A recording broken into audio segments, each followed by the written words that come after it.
Determine the RMS value of a semicircular current wave which has a maximum value of A. So basically it's in a circular shape.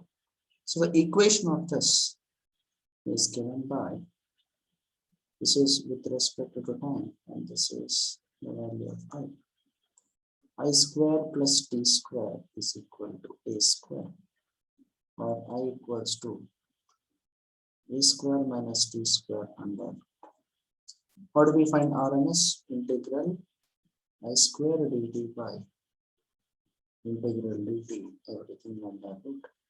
I square is A square minus T square dt by integral dt, everything under root.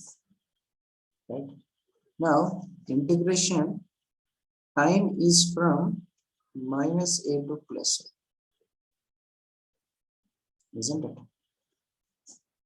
So we can say it as A square t minus t cube by 3 by t from minus A to plus A.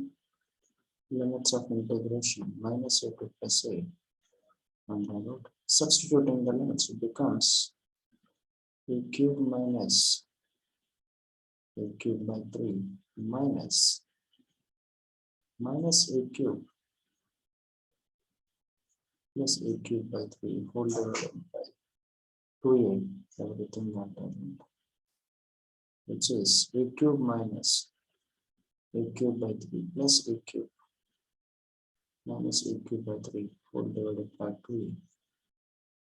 That is 2A cube minus 2A cube by 3 divided by 2A under.